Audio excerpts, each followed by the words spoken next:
Chauncy Welliver. Hey, Chris. I'm also a heavyweight, so I have a couple of questions for you. One, just to kind of break the ice. A couple of years ago, even when you were fighting tune-ups, you were fighting pretty tough guys. You know, guys like Brian Minto, Travis Walker, but you were beating these guys.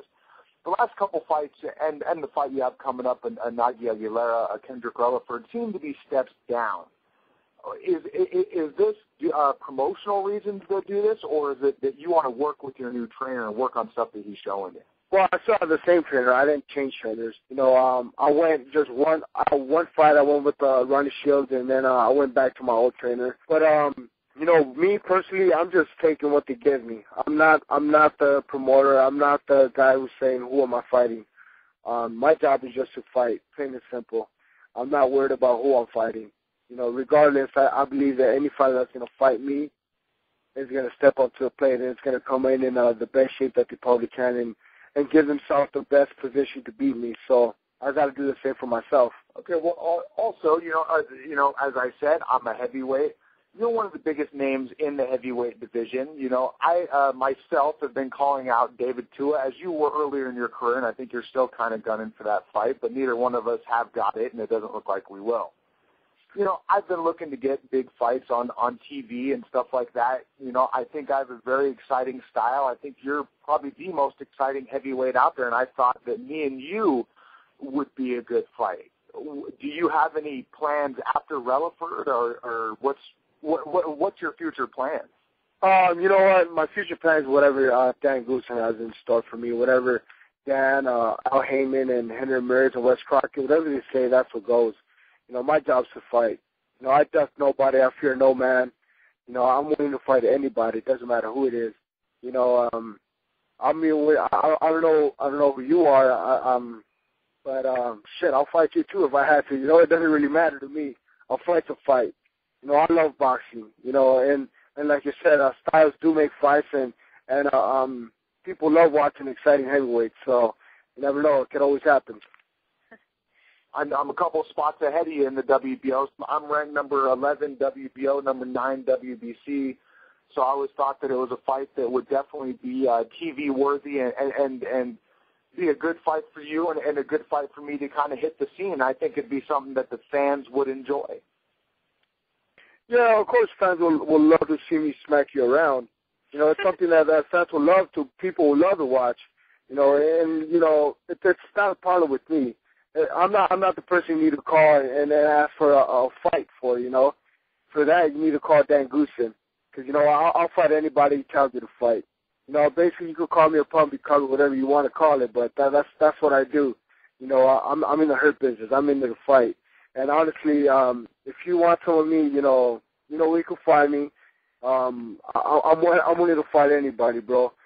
You know, like I said, you know, ain't nothing wrong with a little smack in the face.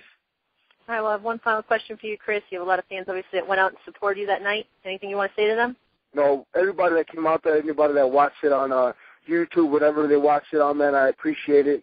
And this is just one fight. And like I said before, just got to keep going forward and looking forward for a big 2011. And if your boy over there sure wants to fight me, you know who he can call, who he can reach. You know, like I said, I'm not someone that's going to duck anybody, and I'm not someone that's going to rain on somebody else's interview and try to call him out, you know. So it is what it is, and we could get it done whenever he wants. All right. Well, thank you very much, Chris, for your time, and wish you all the best luck in your upcoming fight. Thank you. Bye. All right. Well, that was Chris Arreola, and, of course, to my co-host, Chauncy Welliver, who I'm going to go to first. You know, I absolutely loved it. You know, the guy, I'll give him credit for one thing. You know, yes, he does fight any heavyweight. He's proven he's not scared of no man, so I'm glad that he would fight me. That's great. I'm ranked ahead of him in an organization, you know, the WBO, one of the top organizations. I think me and him would be an excellent fight. As far as him saying I'm trying to steal his thunder or, you know, jump on his, you know, jump in front of his recent victory, I give him 100% props for his last victory. But I do think, at the same time, me and him, for the fans of boxing, make an excellent fight. We're both bigger guys. We both throw a lot of punches, and neither one of us get very tired. I think we make an excellent fight for the fans of boxing. I think we help the heavyweight division. I hope it'd be a fight that TV would pick up. And, but once again, as he said, he accepts any challenge. He'll fight any man. Hopefully he accepts my challenge that I posted here today. Yeah, one thing I think, he was all calm, you challenging him and pulling him out, but then when you pulled out the whole, I'm ranked higher than you in the WBO, I think things started to change a little bit. He said people would like to see him slap you around a little bit. How likely do you think the chances of that fight ever happening are, Chauncy? It really depends on him. As I said him in the question, he seems to be fighting the lesser guys, the Kendrick Rellifords, the Naji Aguileras. I think it's possible. I mean, maybe with a Showtime picking it up, possibly an HBO. I'm ranked high enough. He really has no options. Everybody is tied up. David Hayes tied up. The Klitschko's, Adamic. Those are the guys. So Arreola's got to just stay busy. And in order for him to get, in a mandatory position, he's got to fight a ranked contender. Hey, why not me? Who else? All the other ranked contenders are, they all live in Germany and from the Russias. Hey, I'm right here. I would love to fight him. All these other guys he has to go looking for. I'm looking for him.